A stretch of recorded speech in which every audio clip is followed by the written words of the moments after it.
Zakah on merchandise. Throughout the ages and different periods in history, trade remained the means to exchange beneficial commodities between the people in all corners of the world. Islam made for merchandise a special form of zakah. So anything which is displayed for buying and selling in order to achieve a profit, like cars, clothes, material, iron, wood, and others, zakah is obligatory on them. This is because of Allah saying, "O you who believe, spend of the good things which you have legally earned."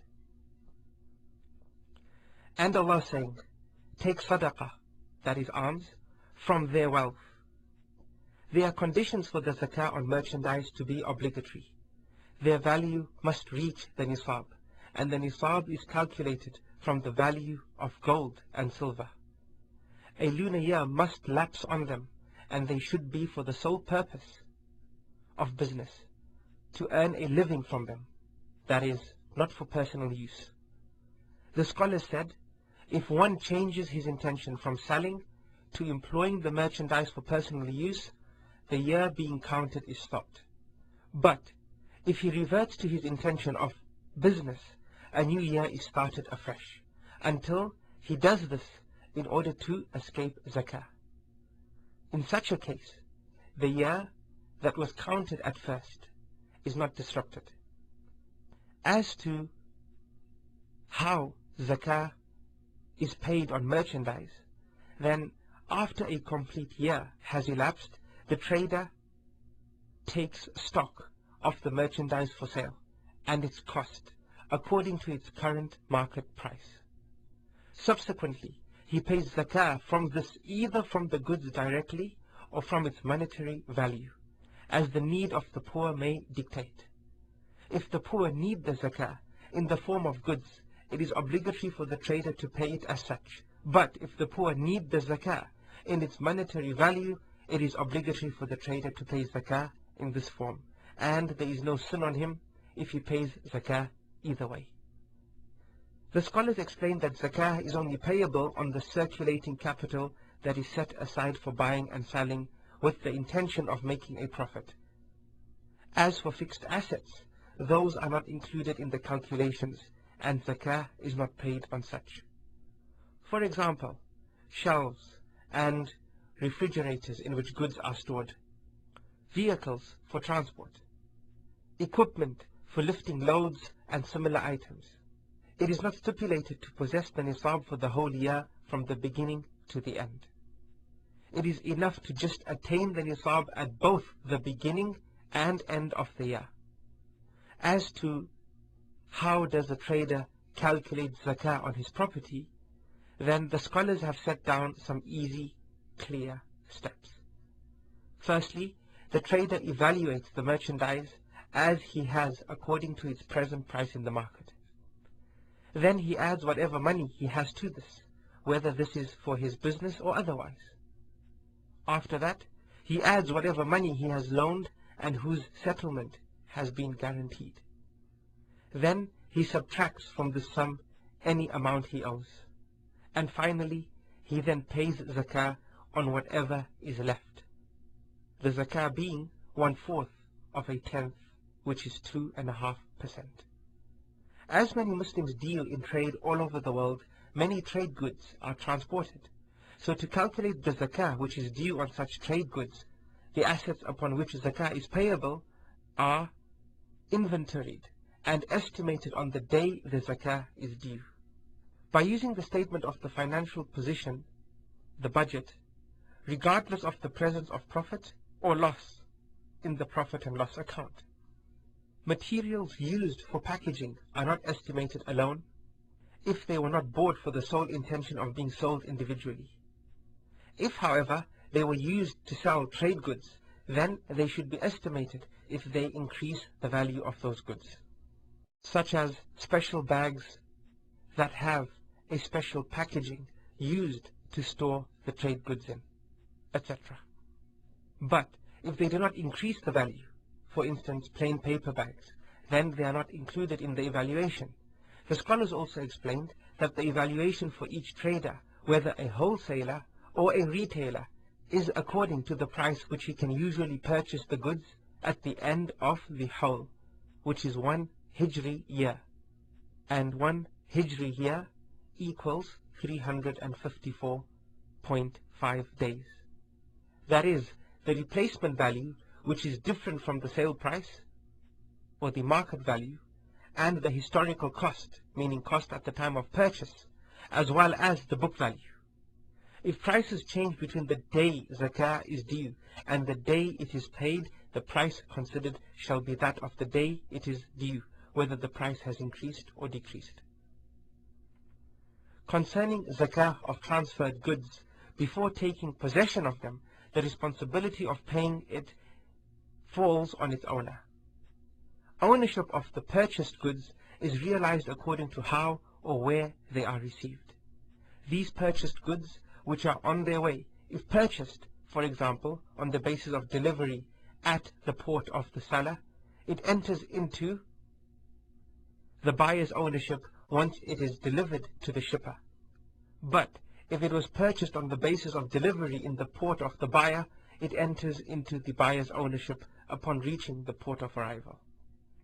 If the traded money includes different currencies, such as gold or silver, it should be estimated to decide on the amount that must be paid in the currency, in which the merchant trades to evaluate his trade goods according to the prices prevailing on the day the zakah is due. Concerning trade goods that the buyer pays for in advance, but does not take immediate possession of, the zakah is not obligatory for the buyer before taking possession of them, but it is still due from the seller.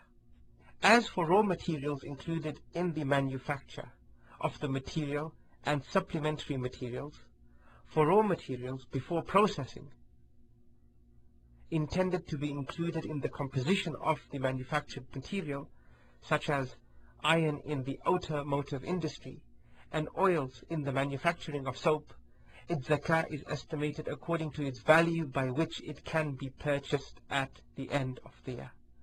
This also applies to animals and the like, and grains and plants intended to be manufactured. But for supplementary materials, which are not included in the composition of the manufactured material, such as fuel in industries, no zakah is due, just like with fixed assets. Concerning the zakah of non-manufactured goods and unfinished goods, zakah on these is like that of the zakah on trade goods, that is, according to its value in its current state at the end of the whole, that is, 1 lunar year. If another reason for zakah exists with trade goods, such as plants, the zakah paid on it is the same as that of trade goods. Due to the passage of time and the development of different types of trade, corporations appeared. It is possible for a corporation whose capital is $3 million to divide its capital stock into 10,000 parts. Each part, which costs $300, is known as a share. In such a case, one may ask how one should pay zakah on such shares. The company's management pays it on their behalf if that was stipulated in its basic regulations, or the shareholder delegated the company to pay it.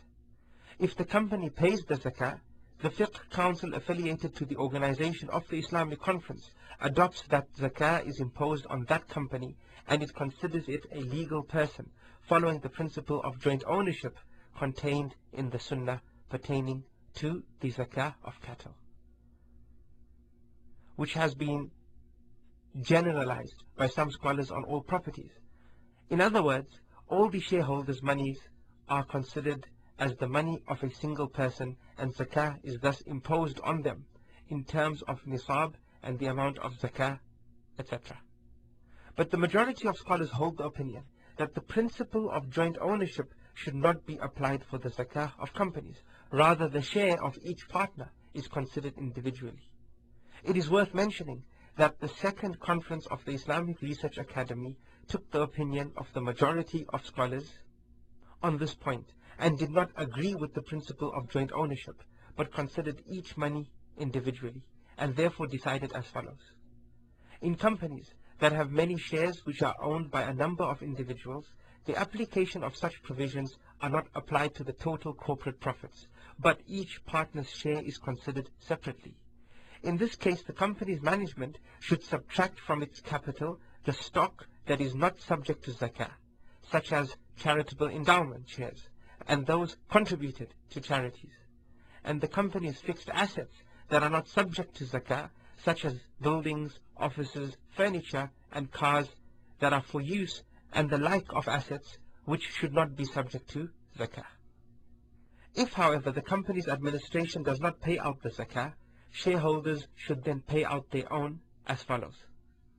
Zakah of shares of agricultural companies is paid out in the same way as the zakah of crops and fruits. Zakah of shares of commercial companies is paid out from both the original and the profit. Shares are estimated according to their market value at the time zakah is due.